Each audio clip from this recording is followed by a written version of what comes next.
श्राद्ध कर्म करना चाहिए, आवश्यक है। इसके बारे में हम आज बात करेंगे। देखिए, श्राद्ध किसको कहते हैं, इसके लिए निर्णय सिंधु में लिखा है कि प्रेतम पितृंश्च निर्दिश्य भोज्यम जत प्रियमात्मनः श्रद्धया दीयते जत्र तत्श्राद्धम परिकीर्तितम। प्रेत को माने जो मरा हुआ व्यक्ति है उसको, और पितृंश्च और अपने पितरों को उद्देश्य करके जो अपना प्रिय भोजन दिया जाता है, श्रद्धा पूर्वक दिया जाता है, उसी को श्राद्ध कहते हैं। उसी क्रिया को प्रेत और पितरों के उद्देश्य से अपनी प्रिय जो वस्तु है, भोज्य वस्तु, उसको देना, ये श्राद्ध में होता है। अब प्रश्न ये है कि ये श्राद्ध क्यों? तो श्राद्ध का महत्व बतलाते हुए हरित स्मृति में कहा गया है कि न तत्र वीरा जायन्ते नारोगा न शतायुषः न च श्रेयोधिगच्छन्ति जत्र श्राद्धम विवर्जितम। तो अर्थ इसका ये है कि जहाँ न तत्र वीरा जायन्ते, वहाँ वीर उत्पन्न नहीं होते। वीर का मतलब क्या है? शूरवीर निष्क्रांतो धातु है। तो वीर शब्द केवल वीरता में ही नहीं है। वीर माने शक्ति संपन्न, और शक्ति जो है वो उत्साह जो है वो सबसे बड़ी शक्ति है। तो इसलिए वीराः न जायन्ते कहने का तात्पर्य है कि जहाँ श्राद्ध नहीं होता वहाँ वीर उत्पन्न नहीं होते। जायन्ते दिया है, उत्पन्न नहीं होते, माने उस परिवार में ऐसे लोग, उत्साह संपन्न लोग, जो कार्य की समाप्ति तक रुकते नहीं हैं, उनकी उत्पत्ति नहीं होती। कार्य की समाप्ति तक उत्साह बने रहना ये अत्यावश्यक है। अन्यथा भगीरथ जो तीसरी पीढ़ी में आए, तो उनके पूर्वज 2 पीढ़ी पहले से अगर कार्य एक ही उद्देश्य से कार्य न किए होते तो गंगा का आगमन नहीं हो पाता। तो इसलिए उत्साह संपन्न लोगों का कुल में उत्पन्न होना ये जरूरी है। और वो उत्साह किस लिए? तो कर्म, अपने लक्ष्य की पूर्ति के लिए। तो एक तो ये हुआ कि वीर लोग वहाँ, और शक्तिशाली, ये अर्थ तो है ही है। और शक्तिशाली कब होगा? जब अरोग होगा। इसलिए दिया कि अरोगा, निरोग लोग नहीं होते। और न शतायुषः, शतायु लोग नहीं हो पाते, माने पूर्ण आयु नहीं प्राप्त कर पाते, जिसमें कि वो अपने उद्देश्य की पूर्ति के लिए निरंतर अधिक दिनों तक प्रयास कर सकें। उद्देश्य दोनों ही हैं, लौकिक और पारलौकिक। तो अंतिम उद्देश्य तो भगवत प्राप्ति का है, तो वो भी प्राप्त करते हैं वो। न च श्रेयोधिगच्छन्ति। तो अरोग लोग क्यों नहीं होते? तो लिखा है कि जो लोग श्राद्ध नहीं करते, किस लिए? कि पितर लोग हैं नहीं, ये समझ के जो लोग श्राद्ध नहीं करते वो पितरों के पीड़ा के भाजन बनते हैं। लिखा है कि उनके रक्त का पान पितर लोग करते हैं। तो पितर लोग जब निरंतर रक्त पीते रहेंगे तो कोई अरोग कैसे होगा? तो इसलिए दिया कि पितर लोग हमारे रक्त का पान न करें, इसलिए हमको श्राद्ध करना चाहिए। और हम श्राद्ध के द्वारा अपनी आयु, पूर्ण आयु को प्राप्त कर सकें। और केवल इतना ही नहीं है, न च श्रेयोधिगच्छन्ति, लोग श्रेय को प्राप्त नहीं करते। आप सब जानते हैं श्रेय और प्रेय दो विभाग है अभीष्ट वस्तुओं का। तो जो लोग एक श्रेय है, श्रेय माने अति प्रशस्त जो है, और प्रिय जो है वो अपने को अत्यधिक जो प्रिय है, तो कहते हैं कि वो श्रेय को प्राप्त नहीं कर पाते। अति प्रशस्त वस्तु जो है, अब वो उसको चाहे आप जो कहें, शास्त्रीय विभाग तो यही है कि श्रेय जो है वो उत्तम सुख या मोक्ष की प्राप्ति है। तो जीवन में सुख की प्राप्ति भी तो होगी, लक्ष्य अपना, ये हर प्राणी का लक्ष्य है। तो इसलिए कहा कि श्राद्ध के अभाव में श्रेय की प्राप्ति नहीं होती। जत्र साधम विवर्जितम, ये कहा है। तो जत्र साधम विवर्जितम का क्या मतलब है? जत्र माने जस्मिन नित्य जत्र, जिस घर में श्राद्ध नहीं होता, क्योंकि श्राद्ध तो अधिकारी भेद से, स्थान भेद से बहुत प्रकार के हैं ना। तो इसलिए सामान्य रूप से चर्चा किया कि श्राद्ध को यदि पूर्णतः छोड़ दिया तो वहाँ ये सब चीज़ें नहीं होती, न उस कुल में वीरों की उत्पत्ति होती है, न निरोग लोग उत्पन्न होते हैं, न शतायु माने पूर्ण आयु प्राप्त लोग होते हैं। तो यही लिखा है ना, शतायुर्वै पुरुषः, पुरुष जो है 100 वर्ष की उसकी आयु है। 500 वर्ष शतम ही आयु तदर्धन चाजितात्मनः, ये दिया है कि पुरुष की 100 वर्ष की आयु है और उसकी आधी आयु हो जाती है यदि वो अजितात्मा है, यदि अपने मन को जीत न सका, मन को नियंत्रण में रख करके व्यवहार न कर सका। तो इसलिए हम पूर्णायु प्राप्त करें और श्रेय की प्राप्ति कर सकें, इसलिए श्राद्ध आवश्यक है। तब ये कहें कि श्राद्ध तो अन्न पका करके और इससे होता है और बड़े से नियम हैं, तो वहीं हरित स्मृति में ये भी विकल्प भी दिया, अपि मूलै फलैर्वापि तथा हि उदक तर्पणै। हाँ, मूल से, कंद मूल होता है ना, तो मूल से अथवा फल से और उदक तर्पण से भी श्राद्ध है। ये जो पितरों का नित्य तर्पण है, ये नित्य श्राद्ध है।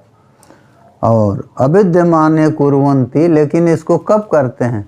अविद्यमाने, जब मुख्य श्राद्ध की वस्तु जो विहित है वो उसकी प्राप्ति नहीं रहती, तो इनसे भी, मूल फल से भी करना चाहिए, लेकिन नैव श्राद्धम विवर्जयेत्, श्राद्ध को कभी भी छोड़े नहीं।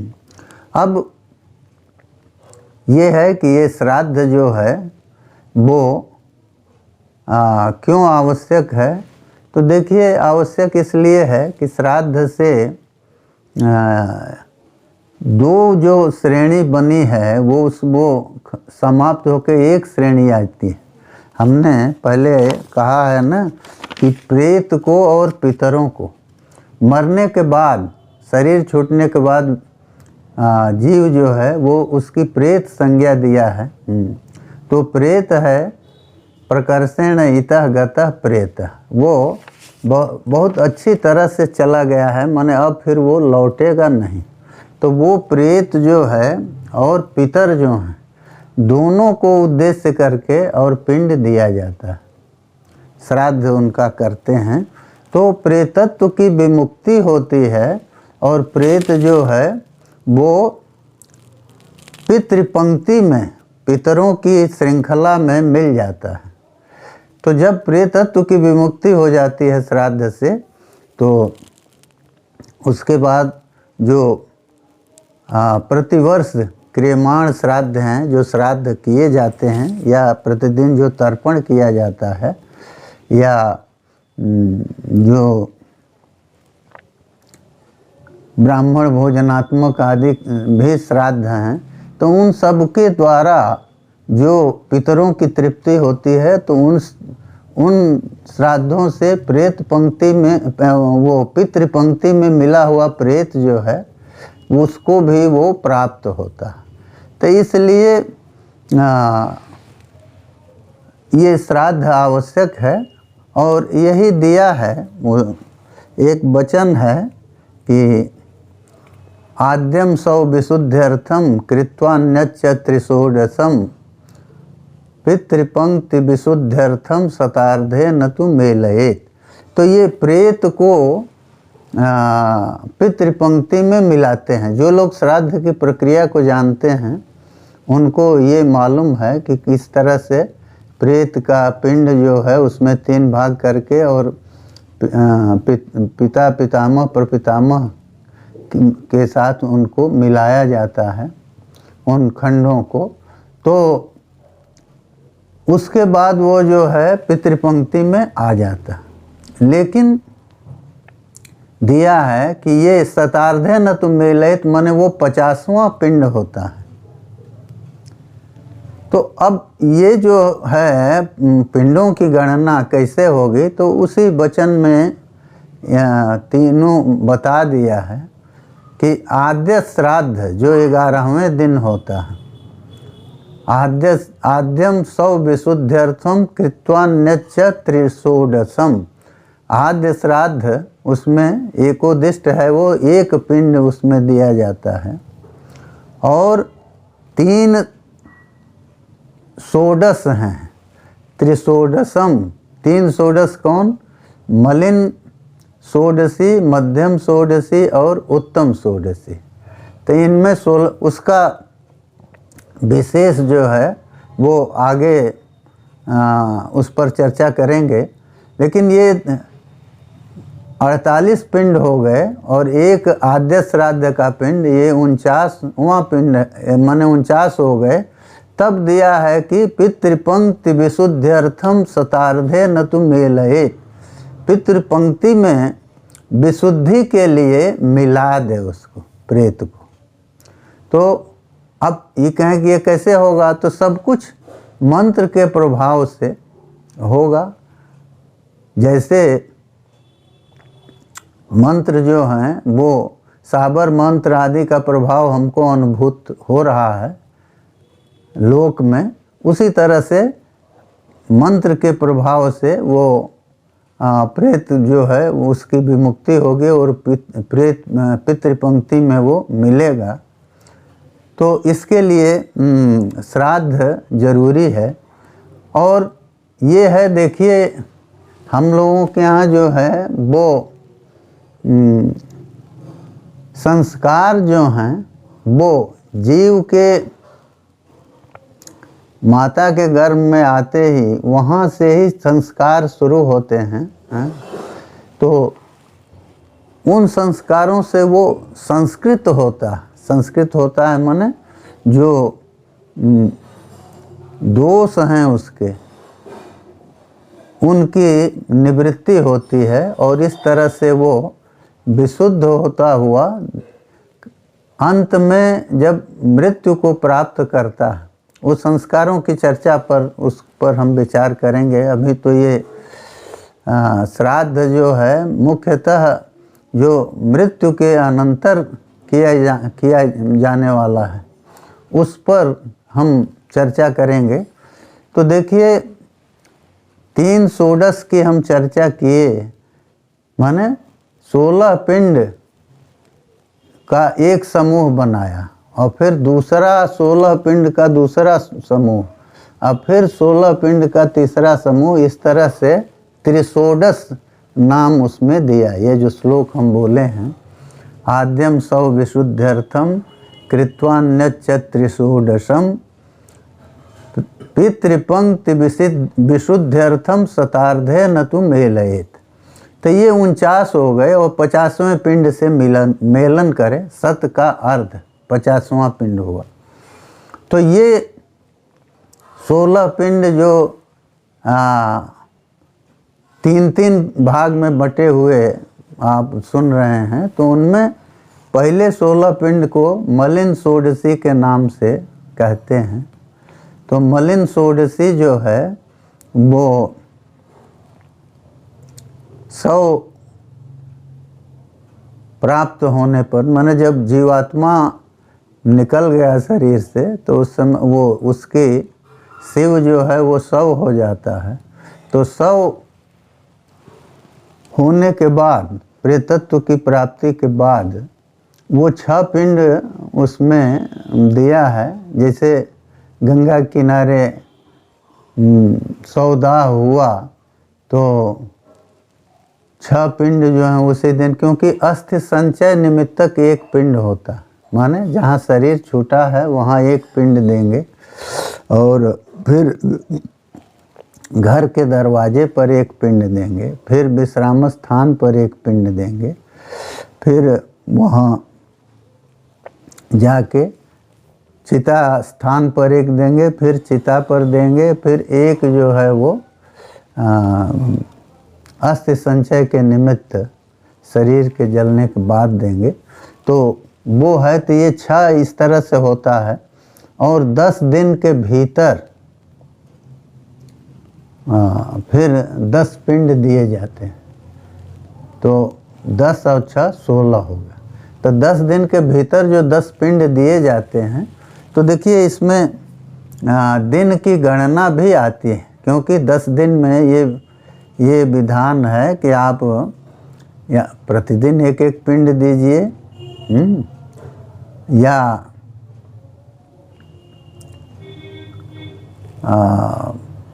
यथासंभव तीसरे दिन, 5वें दिन, 7वें दिन ऐसे करके ये विधान आया है। और फिर 10वें दिन, माने 10वें दिन तक तो 10 पिंड दे दिया जाना चाहिए।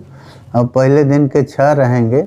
अगर पहले दिन के 6 किसी तरह से अगर छूटे हैं तो उनको भी उस 10वें दिन में 10 पिंड के पहले उनको दे देना चाहिए। क्योंकि प्रेत कर्म में यह अवश्य ध्यान देना है कि जो छूटा है, एक वचन मिलता है, तत्तद उत्तर स्वातंत्र्यात् अनुष्ठेयम विधेयते। जो कुछ छूटा है वो उत्तर स्वातंत्र्य होने से, उत्तर स्वातंत्र्य का क्या मतलब है कि जब पूर्व का कर्म नहीं होगा तो उत्तर कैसे कहेंगे, बाद में किए जाने वाले की उत्तर संज्ञा नहीं होगी, उत्तर नाम नहीं होगा। उत्तर तो बाद वाले को कहते हैं। तो बाद वाला वो तभी कहलाएगा जब पूर्व वाला हो चुका है। तो इसलिए पूर्व के पिंडों को दे करके और फिर उत्तर के पिंडों को देते हैं। और ये पिंड जो हैं वो आवश्यक हैं, इसकी चर्चा हम करेंगे। उसके पहले ये आवश्यक है कि हम मृत्यु के समय जो है, मृत्यु के समय क्या करना चाहिए। तो एक वो दिया है और लोक में प्रसिद्धि भी है कि अगर उसमें है सैया पर है, किसी चौकी खटिया आदि के ऊपर म्रियमाण व्यक्ति है जिसकी मौत हो रही है, तो उसको वहाँ से पहले उतार देना चाहिए। और मृत्यु के पहले जो है वो जो आवश्यक कृत्य हैं जिनको ये दिया है कि वो किस लिए क्या क्या करना चाहिए, तो वहाँ दान है, 10 दान हैं। और तो उनको जो है वो करना चाहिए। तो दोनों को मृत्यु के पूर्व, माने मृत्यु के सन्निकट काल में क्या किया जाना चाहिए और मृत्यु के बाद क्या किया जाना चाहिए, ये दिया है। तो देखिए ये पिंड जो हैं वो पिंड तो देने हैं आपको, लेकिन मृत्यु के पहले पिंड नहीं है। मृत्यु के पहले तो दान हैं, और उन दानों को करके अगर मृत्यु हो चुकी है तो उसके बाद फिर तो वो चलेगा पिंड का विधान। लेकिन मृत्यु के पहले जो है वो जो 10 महादान दिया है कि 10 वस्तुओं का दान अलग अलग करे। तो वो 10 वस्तु जो हैं उसमें गोदान, भूमिदान, तिलदान, स्वर्णदान, घृतदान, वस्त्रदान, धान्य का दान और गुड़ का दान, चांदी और लवण, ये जो है ये 10 दान है। हाँ, और साथ है तो अब इसमें देखिए ये नहीं है, यथाशक्ति हमको करना चाहिए, यथाशक्ति जितना यथासंभव कराना चाहिए। ये नहीं है कि हम कुछ छूट गया तो उसका हम उससे सोचें कि हमारा कृत्य पूरा नहीं हुआ। छूट गया तब भी, क्योंकि उसके लिए विधि है। जो कार्य समय से वो नहीं हो सके हैं मृत्यु के पहले, उनके लिए भी आगे विधान है। उसकी चर्चा हम आगे करेंगे एकादशाह कृत्य में, नारायण बलि आदि के प्रसंग में। तो इन 10 दानों को करना चाहिए। तो ये 10 दान और 8 महादान हैं। तो उसमें भी तिल है, तिल, लोहा, स्वर्ण, कपास, लवण मन नमक, सब तो धान्य, और भूमि और गाय। तो भूमि, गाय, तिल ये सब तो इसमें भी हैं। तो ये तत्त देवताओं की प्रसन्नता के लिए किए जाते हैं कि इन दानों से अलग अलग देवता प्रसन्न होते हैं। तो और इसमें यह है कि हमको अपने प्रेत के कृत्य के लिए, जैसे हम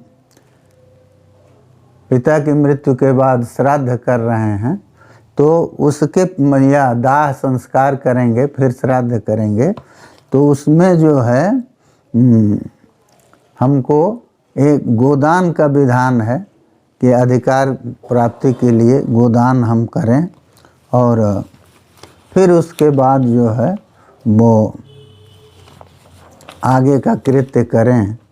तो देखिए जो भी संभव है श्रद्धा पूर्वक उसको करना चाहिए। तो ये तो मृत्यु के समय का वो है। और फिर मृत्यु के बाद ये जो 6 पिंड हैं उनकी व्यवस्था है, और उन 6 पिंडों में और फिर आगे के जो 10 पिंड हैं, माने 10 दिन में 10 पिंड देंगे ना, तो उनसे क्या होता है, क्योंकि ये 10 पिंड जो हैं और ये जो 6 पिंड हैं उनका भी अलग अलग प्रयोजन है। तो वो प्रयोजन क्या है इसकी भी चर्चा वो दिया है। तो हमको देखिए ये 10 दिन के जो 10 पिंड हैं उनसे क्या होता है इसका विवरण दिया है शास्त्र में। प्रथम पिंड जो देंगे तो उससे जो है वो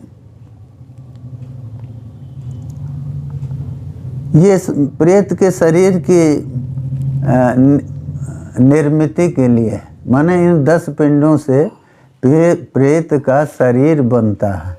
जो शरीर बनता है कैसा, ये 5 भौतिक शरीर नहीं बनता, किंतु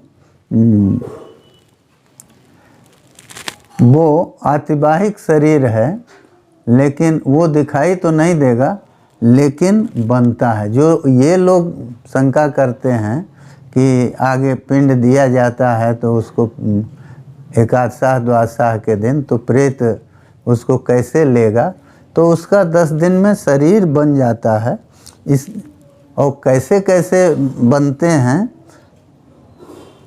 शरीर के अवयव, तो उनको दिया है कि सिर जो है, जैसे हम लोगों का सिर है वैसे प्रेत का सिर जो है वो प्रथम पिंड से बनता है, पहले पिंड को देंगे। इसीलिए अगर 10 दिन में पिंड कोई नहीं दिया जा सका तो उसको एक साथ ही 10वें दिन दे देना चाहिए। तो पहले पिंड से सिर बनता है, इसलिए सविधि उसको देना चाहिए। और द्वितीय पिंड जो है वो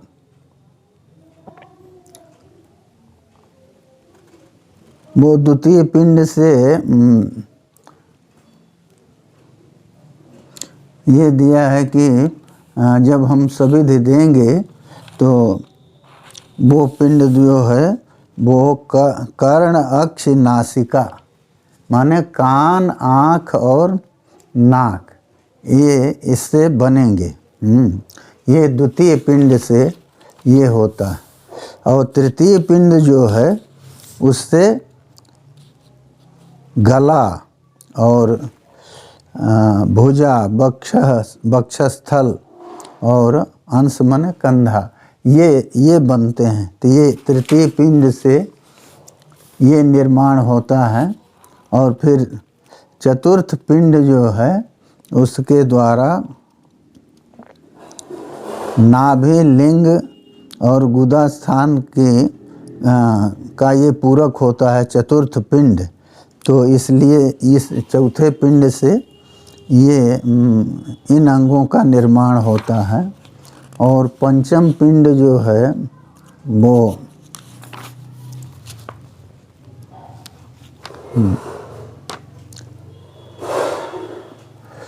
पंचम पिंड से ये दिया है कि जानु जंघा और पैर। तो जानु जो है वो घुटना है, जंघा उसके ऊपर का भाग है और पाद नीचे का भाग है। तो इस तरह से पांचवें पिंड से ये अंग बनते हैं। और छठा पिंड जो है वो सर्वमर्म पूरक दिया है कि सभी जो मर्म स्थान हैं जैसे हृदय है या और तो उनका निर्माण इस छठे पिंड से होता है। और फिर सातवां पिंड जो है वो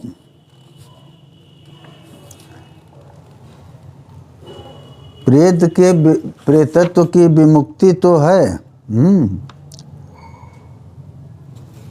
ये दे रहे हैं कि ये सातवां पिंड जो है वो किस लिए है, तो दिया है कि सर्वनाड़ी पूरक सप्तम पिंड है। सभी नाड़ियों का निर्माण उनसे होता है। शरीर में नाड़ियां हैं ना। और फिर अष्टम पिंड जो है वो उससे कौन से अंग बनते हैं, तो दंत लोम आदि पूरक अष्टम पिंड है।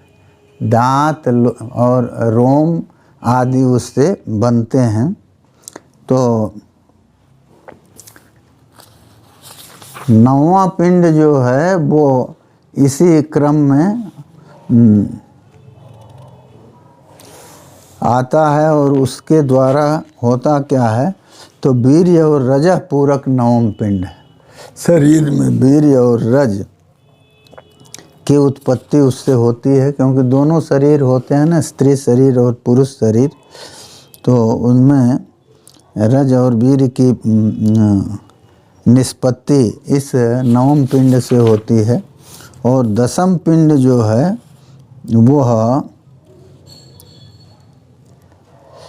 पूर्णता तृप्तता क्षुद्र विपर्य पूरक दसम पिंड है।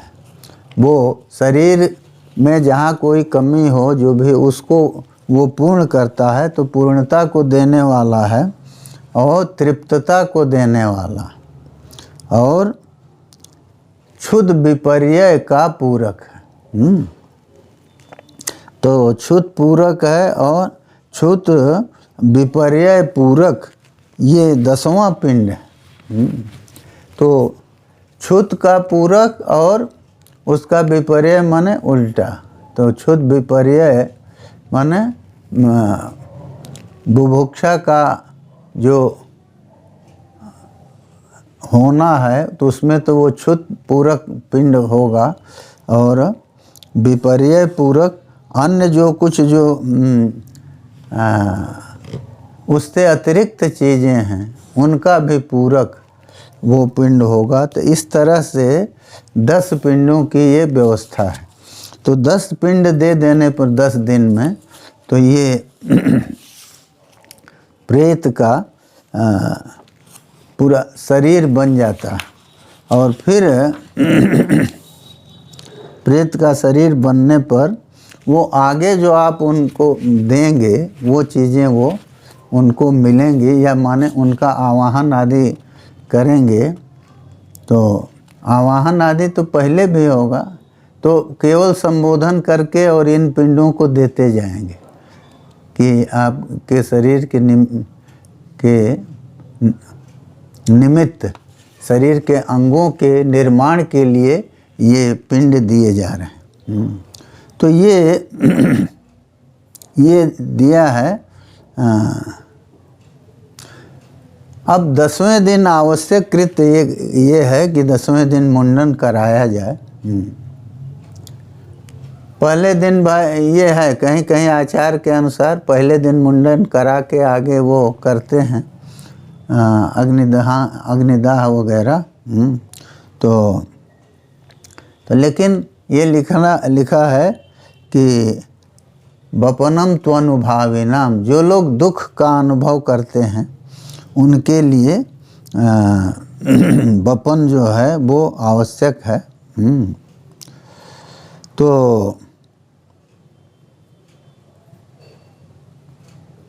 और एक अनुभावी का अर्थ ये भी किया है कि दाढ़ी मूछ आदि 15 साल के बाद लगभग आते हैं, तो उनका बपन हो। अनुभावी जो बाद में उत्पन्न होने वाले हैं। सिर का बाल जो है वो तो पहले से रहता है।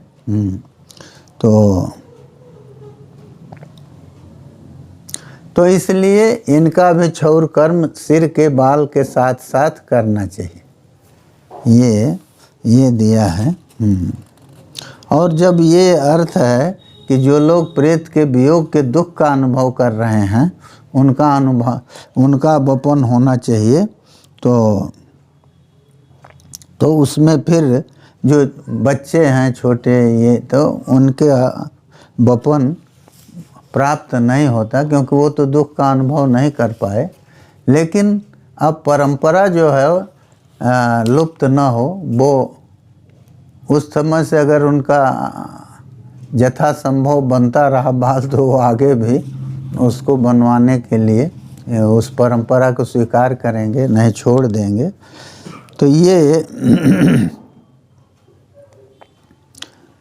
ये आवश्यक है। अब हम इसके बाद जो है वो पिंडों की चर्चा या एकादशाह द्वादशाह कृत्य की चर्चा फिर आगे करेंगे, और भी संबंधी जो बातें हैं उनकी चर्चा करेंगे। हाँ, ये ज़रूरी है कि देखिए श्राद्ध का महत्व कितना है। भगवान राम को भरत जी जाके बताए हैं, तो वो तुरंत सुनते ही जाके और उन पिंड दिए हैं पिता को, और जल आदि दिए हैं। तो इसकी चर्चा हम करेंगे। अब ये नहीं है कि भरत जी कर दिए तो वो क्यों किए, नहीं, भरत जी छोटे थे और पिता के कार्य में ज्येष्ठ पुत्र को अधिकार है। तो इस पर चर्चा हम फिर करेंगे।